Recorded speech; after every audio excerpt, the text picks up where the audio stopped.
क्योंकि उन्होंने एक बहुत बैलेंस्ड ऑर्डर पास किया है।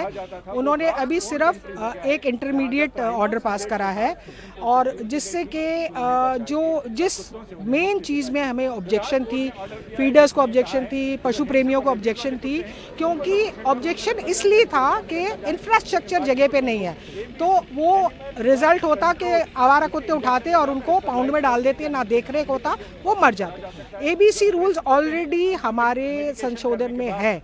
हम लोग, जैसे मैं भी एक संस्था से जुड़ी हूँ, 5 ट्रस्टी मिला के एक एनिमल शेल्टर भी चलाते हैं, एबीसी सेंटर भी चलाते हैं। तो हम वहाँ पर स्टरलाइज करते हैं, उनको न्यूट्र करते हैं, वैक्सीनेट करते हैं, फिर वापस छोड़ देते हैं। जो पिछला ऑर्डर था, ये ना छोड़ने वाला जो था, ये ऑब्जेक्शनेबल था। पर आज के ऑर्डर को इस बेंच ने मॉडिफाई किया है, जिसका हम बिल्कुल तहे दिल से स्वागत करते हैं, और हम इस एबीसी प्रोसेस को और बढ़ाएंगे ताकि more dogs are neutered, less problem and, और इससे जो आगे अभी तो पूरा पैन इंडिया के सारे मैटर्स यहाँ आ जाएंगे, तो उसमें अगर कॉन्स्टिट्यूशनल बेंच कोई और फर्दर डायरेक्शन देती है, उसको हम फॉलो अप करेंगे।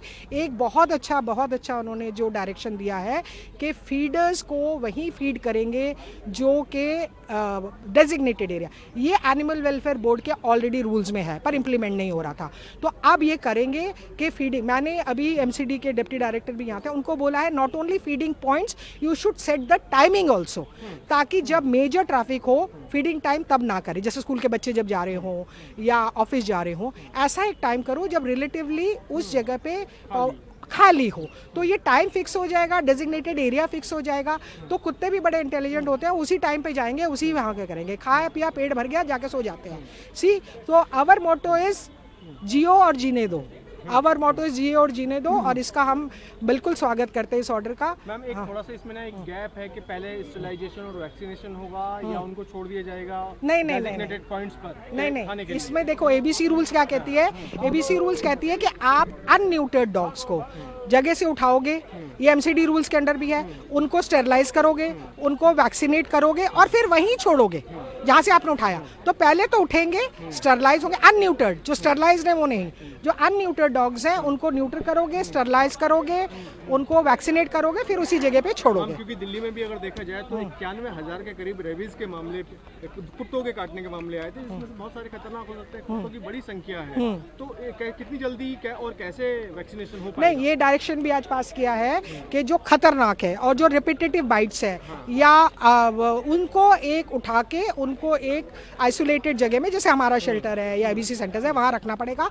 उनको मॉनिटर करना पड़ेगा, करके अगर वो डेंजरस ही रहा तो रिलीज नहीं होगा। तो ये भी है डायरेक्शन में, पूरा ऑर्डर आने पे पूरा पता चलेगा what are the procedures laid down, but this is also has been spelled out in the present today's order. No, see, I am quite satisfied with the order. I think they also have to, make a balance. They cannot just have one-sided order. So I really feel that it's a very good order. Yes, there is a little issue with the fact that, when you're picking up the dogs, they have to be left at the same place, which they have cleared from this order, that they cannot be relocated to any shelter houses or anywhere else, So that they have looked after, but yes, they have not talked about the dogs which have already been picked up by the MCD, So where there's so many videos coming up and being uploaded that they have they have picked up the dogs and they're leaving it some different places. So that has not been covered by this judgment, but court has said that they will be released once they are sterilized. Yes, I'm sure they will be. Yeah. So, until then, do you think that those dogs are safe which have been picked up? Yes. I hope so. No, I think that they have to. And they have to be looked after by the authorities. They have to be looked after by the authorities. It is my plea to all the authorities to just be a little more humane and do what is right in life. That's all. We know that only interim, and the court has listed the matter after 8 weeks. Do you hope that there will be stronger orders? Of course. The court will also consider the safety of 100%. There should be, because even my petition is pending before the Honorable Court, where I've asked for so much, from the court, that the funds which were being allocated for sterilization and vaccination, they are not being used up for the same purpose, but they are siphoning off those funds because the authorities are not performing their statutory duties and pocketing those funds. So that they need to have some accountability.